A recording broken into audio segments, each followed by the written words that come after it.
Welcome, everybody. My name is Joseph Idziorek. I lead product management for all our non-relational database services. So that's DynamoDB and Elasticache and DocumentDB and KeySpaces, MemoryDB, a bunch of them. But AWS for 9 years, only working in databases, based in Seattle, Washington. And my journey to Ireland started when I was 6 years old, so 35 years ago. My mother, now retired, was a professor. And she taught a study abroad program in Ireland over in Louisburg. It's over kind of by Westport. Anybody know where Louisburg is? Very small town. So I lived there in the cottages, thatch roof, burnt peat in the fireplace. Still have fond memories of the smell. So I spent some really formative years, or no, some formative time there. It was my first time I ever left the country, and have a lot of really good memories. This is me climbing Croagh Patrick with my sister. I'm glad I did it with 6. I probably would struggle to do it now, but I probably did it effortlessly then. Favorite thing when I was in Ireland, the touchdown. They don't make these anymore, I heard, yeah. But this is my favorite thing. This is how my mom got me to comply and to behave, as I used to get a touchdown. And I got it from Seamus Durkin, very Irish name, who owned the store in town. So I used to play with his grandson, Tommy. So to repay, at least to kind of give my son the same experience, when he was, after we got out of the pandemic and he was a little bit more durable to roam around, we brought him to Ireland. So his first kind of memories, just like mine, were outside the country, were touring Ireland. This is Tyburn Castle, which is just about an hour south of here. So pleasure to be back. Love Ireland, and it's a great place to be holding this conference, and just really welcome the hospitality, and want to let Shyam introduce himself, and then we'll talk about just good old databases. All right. Thanks, Joseph. Hi, folks. I am Shyam Krishnamoorthy, the director for distributed SQL at AWS, and I'm going to also bore you, also as in just a dig there, about me for just 2 minutes, and then we'll get into databases. I have not been to Ireland, so really stunning and beautiful in the last couple of days that I've been here, and everybody's been super friendly, so love being here, love talking to all of you. My journey started down in Chennai. I grew up there, and like most of you in the room, I was a little kid over studying in Chennai, and I said most of you because I'm not sure he's actually was a little kid. That's fake photos. He's part Gen AI. His responses are too precise. Making me blush on stage, man. So, but was a good kid, and then I went to college, and I was no longer a good kid. I went west, studied in Bombay, then went west further and studied in Boston. But technically, I didn't really study. I just made friends and hung around. And the reason it's relevant is I actually had database courses. I didn't like database courses. I never figured I'd work in databases. But then I came over, had my first real job in Seattle. Actually, that's Boston, beautiful city. Then I came over to Seattle, further west, and actually got a real job. Started working in Microsoft and then Amazon. Worked on IoT, worked on Xbox. I worked on machine learning systems. Got married, got a lovely wife, and those 2 starfish there, those are my kids. I've got a little COVID puppy. So really enjoyed my time, 20+ years in Seattle. And what I realized is every one of the jobs that I did, the differentiation came from data. So yes, long journey westward, and I hope to finish that journey. I will will it into existence by retiring in Hawaii, hopefully. Unless you believe the flat earthers, I might go too close to the edge and fall off. Anyway, but really happy to be here, talk about my accidental path into databases. So today we'll sort of talk about a bunch of things in databases, what's new, top 10 things you got to remember. So Joe, if you want to take the stage back and set the stage for us. I think that's one thing we have in common. I never intended to get into databases either. I think it was kind of, I wanted to work on cloud, and I just kind of backdoored into it, and it's been the only thing now I've worked on, and it's an exciting area. I tell people on my team, you'll never win a friend at a dinner party working in databases, but you will be gamefully employed, and you will have all kinds of hard technical problems to solve all the time. So we're going to talk about a little bit today is how we think about databases at AWS. I've been involved, and Shyam has been involved in many of the different kind of strategy decisions we make about what the databases we offer and why and how we think about that, and share a little bit with you. And then we're going to talk about what's going on in databases. And I'm with you too. There's a lot going on in AWS. There's all kinds of launches, and we just wanted to share, past year or so, kind of what the top launches are that have been really resonating with customers, and give you an overview. We're going to have many more sessions today where we're going to deep dive into DynamoDB and DSQL and limitless tables and Valkey. We have Valkey, and we also have a wonderful customer presentation from Genesis. Claire is going to be speaking about DynamoDB as well. So we have a lot of other content, and this will just be kind of an overview to hopefully whet your palate for the next talk. So how we think about databases, and this has evolved over the years. A few of the things we think about is being able to provide choice for customers. And why you're like, okay, choice, you have a lot of these databases. But at the scale and the amount of customers we have, everybody has maybe a different preference, or maybe everybody has a little bit different setup. If you go look at all the databases today out in the industry, there's some 368 or almost 400 databases. We offer a handful of them as managed services. And you came to me and said, hey, I was going to build a net new database application. I'd say, if you want the flexibility of SQL, start with Aurora. If you want consistent performance at scale, start with DynamoDB. Caching transcends just basically everything we do in technology. Start with Elasticache for Valkey, and that'll get you about 85, 90% of the way.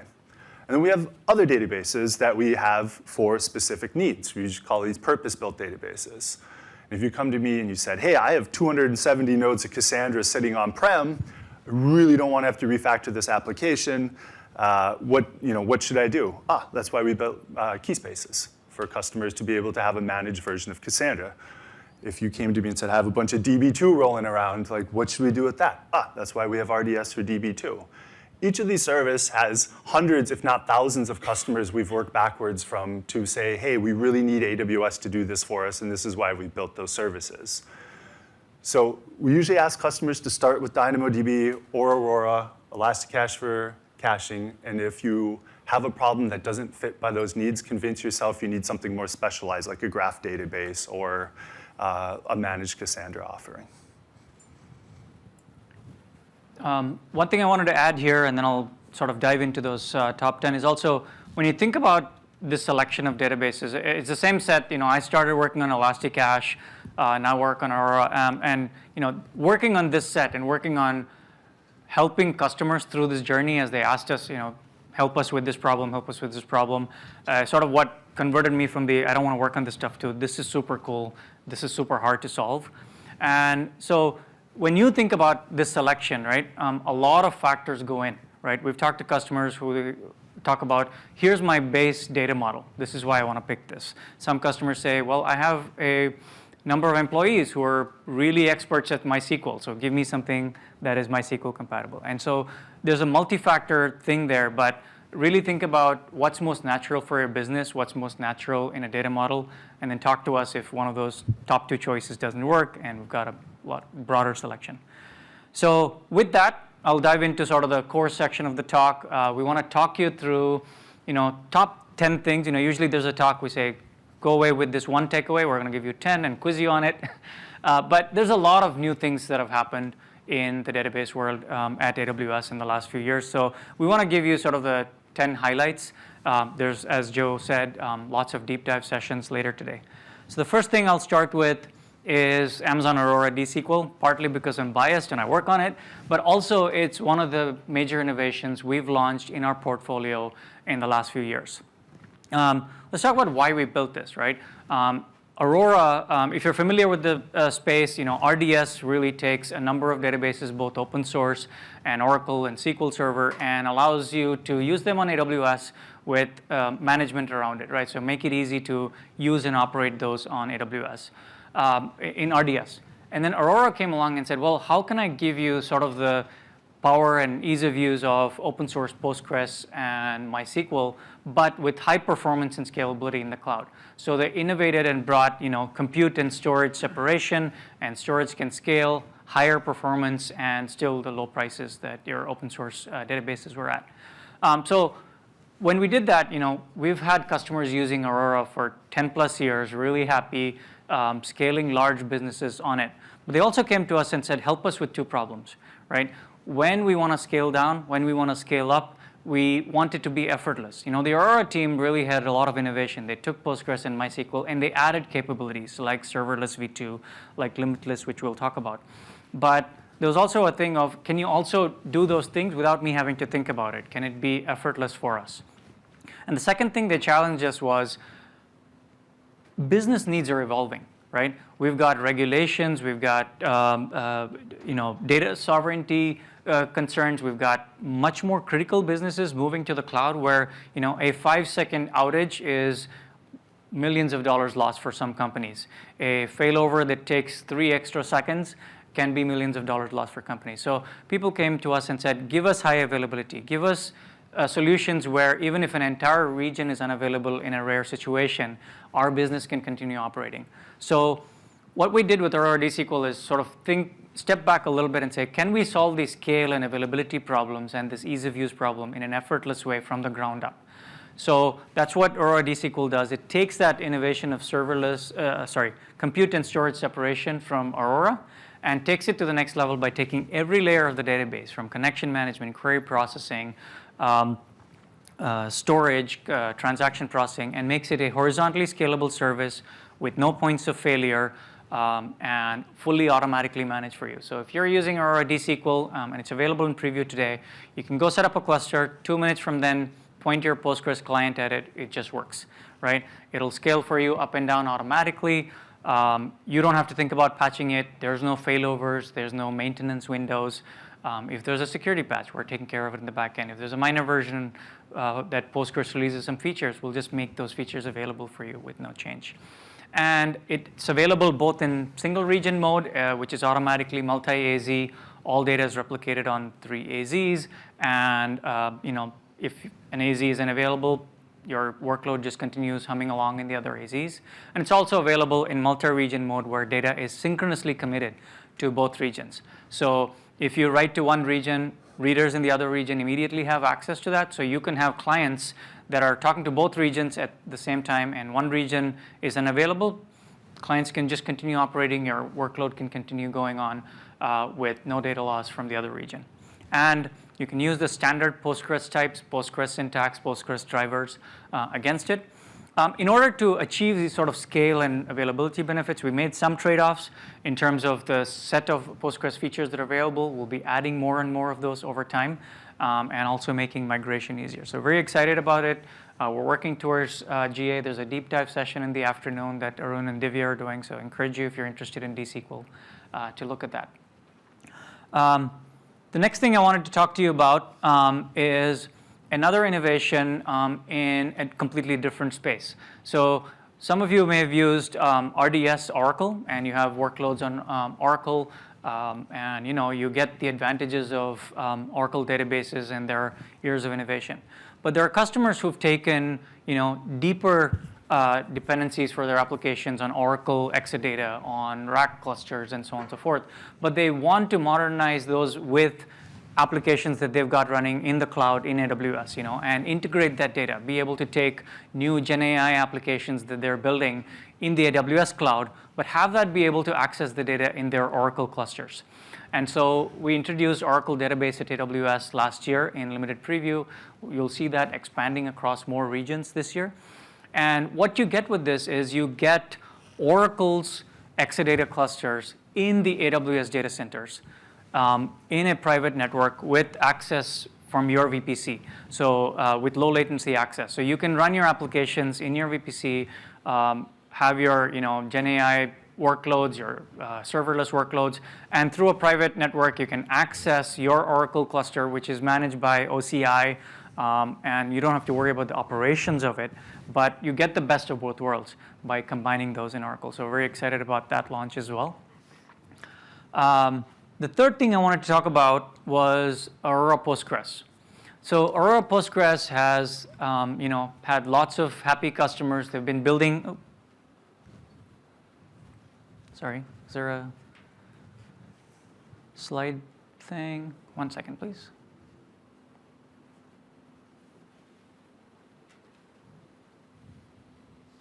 Okay.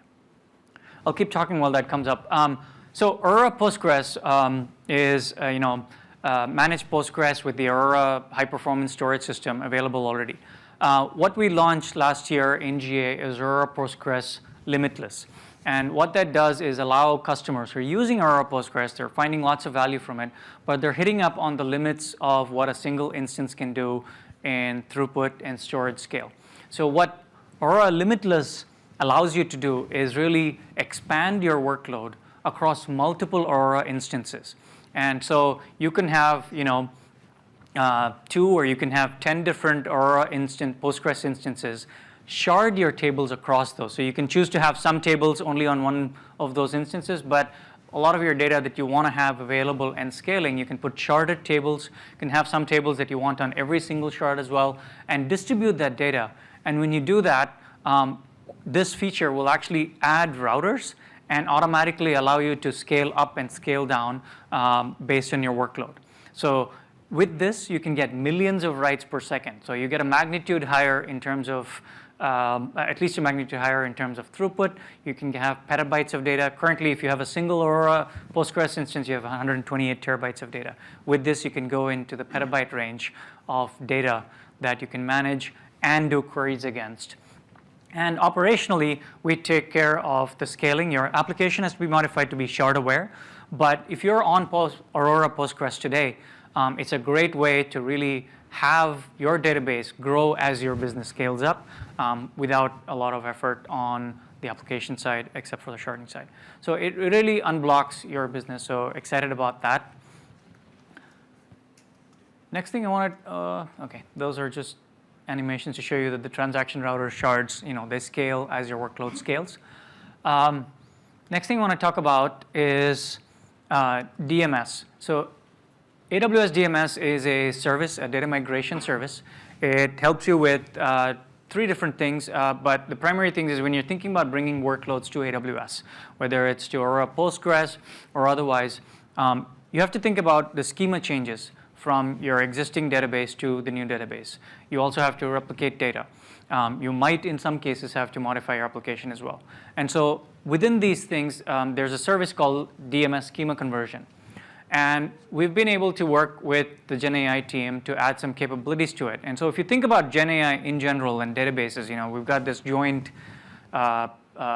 conference here with those topics. You can sort of think of it in 2 categories. There's data for GenAI workloads, and how do you get the data that's in your database into GenAI? And Joe will talk a little bit about that.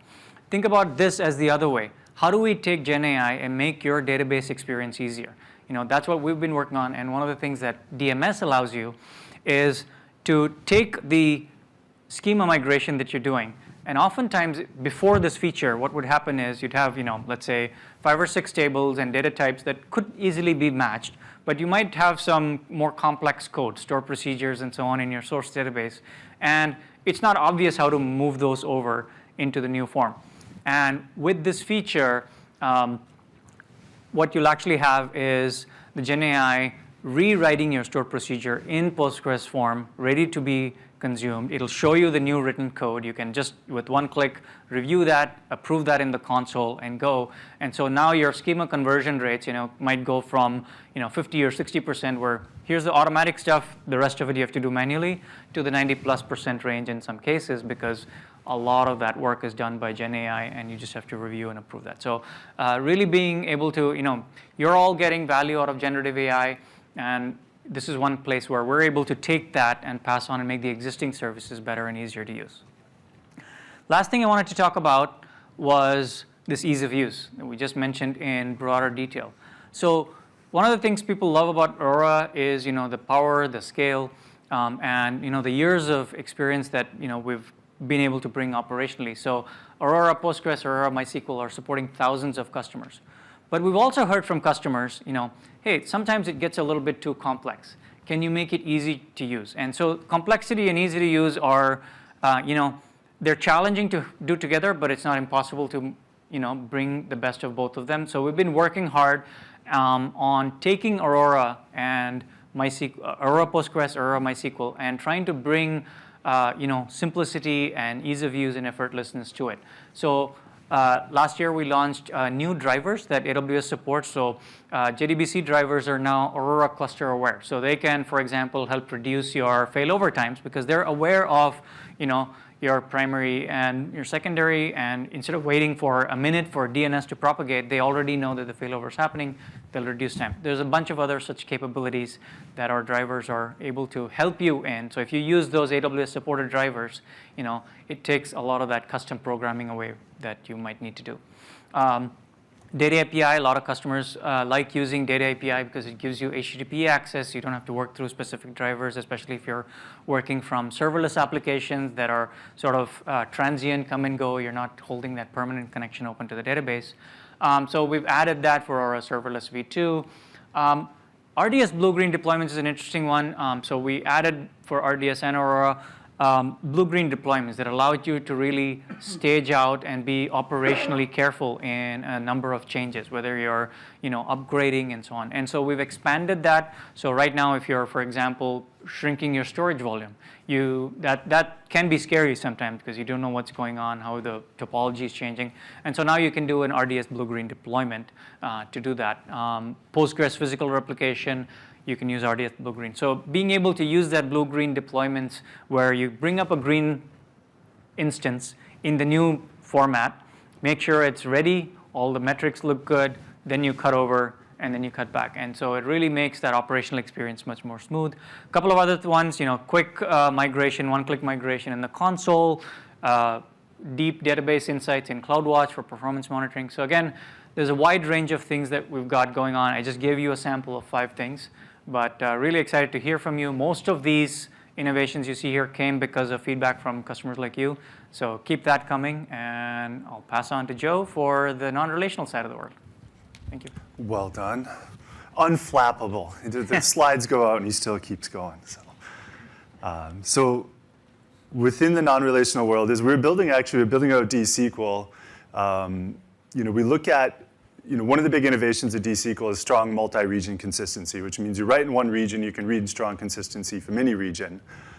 We looked at that and we said, hey, this is not just a relational thing, this is a database thing. So we actually built the same capability using very similar technologies under the hood for DynamoDB as well. So DynamoDB Global Tables launched in 2017. It was asynchronous replication between regions, which means reads in regions that did not receive the write are eventually consistent. And at reInvent, we also launched strong multi-region consistency, which means now we have synchronous replication. You can do a strongly consistent read across a global table.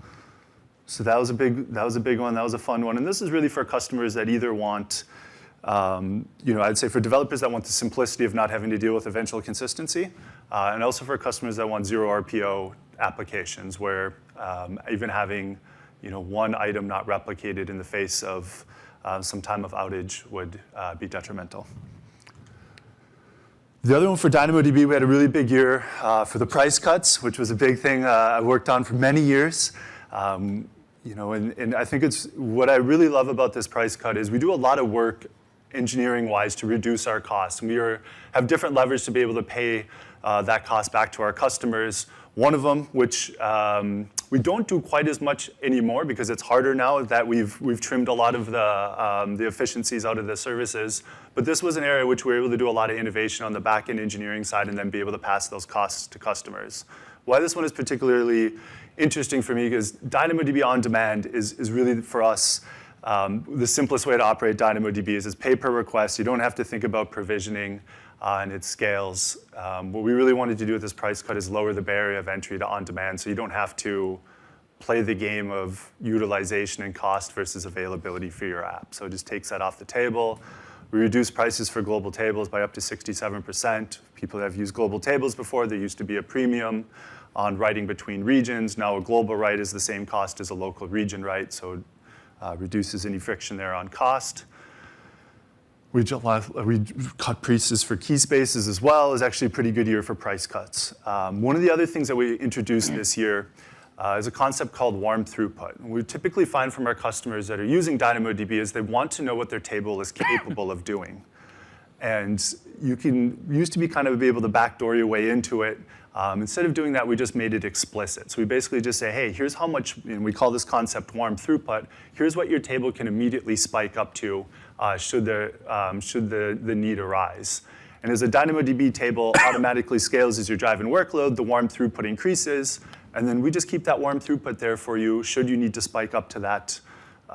Say you need to spike up to your previous peak or close to your previous peak below. And we just sit there indefinitely for you to use.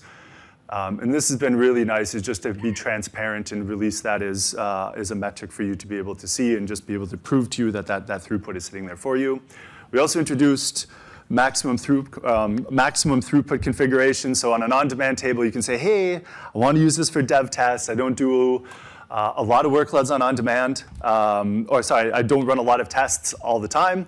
I want to cap this at, say, 10 reads and writes per second, so that if a developer writes a bad test, they don't cost $70,000 ticket because they made they had a bad test that drove up some bills, which I have gotten tickets for over the years. It's very easy to happen, but that's another one where there's a maximum throughput limit for on-demand tables as well. So between the price cut, warm throughput, and maximum configured throughput is a big year for us in DynamoDB for on-demand.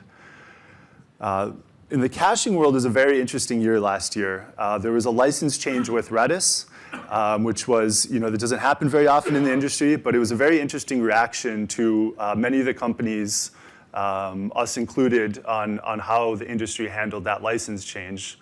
So between Amazon, Google, and 40 other companies got together and created a fork of the last open source version of Redis and created a Linux Foundation project called Valkey, which is a drop-in replacement for Redis. And the amount of energy, it's funny, like I get to work closely with my friends at, databases is a very small world. We have, there's a lot of people that move between companies, and you end up working with a lot of folks over the years that, go between Microsoft and Google and Amazon. But now I get to partner with my friends at Google on how we advance Valkey with a number of other customers and partners. So it remains now it's now in control of the Linux Foundation. There's no one single corporation that controls the fate of that project. And the innovation that has come from that collaboration has been great. There's been a lot of advancements in throughput and latency, and there will be lots of really good stuff to come down the road for Valkey. So it's really, we really see that as the future of caching, and it's a drop-in replacement for the last version of Redis, Redis 7.2, and that's where really our investments and our efforts are going to be going into at AWS with many of our partners for many, many years to come. With that, we also dropped the price on Elasticache for Valkey on serverless by 33% and node-based Elasticache by 20% too. So it's not a migration, it's an upgrade, really, and you better price performance, lower cost, and then a future of serverless moving forward. So that was pretty interesting, but it's been a really fun space to work in and partner on that project moving forward. So Shyam talked about before, and I think the DMS stuff is super exciting. Like it's amazing if any whatever your Gen AI tool of choice is, but just walking through data modeling and writing code and just how much faster that is. The second part of Gen AI is how databases fit into your generative AI apps. And that really comes typically in the form of, there's all the same stuff, storing session state and chat and configuration settings and, how, state between chatbots and different orchestrations. But really where it comes into your data is through vector indexes. And we've taken a stance at AWS of we don't really see vectors as a separate database. What we've really heard resoundingly from our customers is we don't want yet another database to run just to take all the data that's already in the database I'm using and put it in a separate database just to get vector indexing capabilities. Can you please add vector indexes to the databases I'm already using? So we've added vectors to a number of our databases, and those are all readily available. I'd say for the ones that don't have it, we're still considering the use cases and where it kind of fits into the purpose of that database and if it makes sense or not. But if you're asking yourself the question of, I need to get started with vectors, where should I start? First place I'd say is start with the database you're already familiar with. If you're using Postgres, then use pgvector in Postgres, and then convince yourself that doesn't work and go seek out a solution based on a known problem. If you're coming into it from nothing, Amazon Open Search Service, they've been doing vector search and lexical search and fuzzy search and all kinds of different, that's the purpose of that service is search. So when the vector stuff came up, they're like, yeah, we've been doing this for a while, guys. Nice of you to catch up. So if you're going to start and you need somewhere to start net new, start with where you're familiar. If you're not familiar with any of the databases up there, OpenSearch is a great solution to start with as well. All right, so bonus material. One of the really cool innovations that we've been working on, I'd say over the last 10 years in AWS, we've really been building foundational services, right? You can kind of think about a lot of the core databases as foundational services. And then kind of the next phase I see for a lot of us is building value on top of those services to abstract and to create better value without having to know all the nitty-gritties. One of those areas which I think is particularly interesting is on Amazon Bedrock Knowledge Base's integration with Neptune. So Neptune is a graph database. Most people, when they start using a graph database, are like, oh, it's a lot of new stuff to learn. Vertexes and edges and a new query language and a new mental model.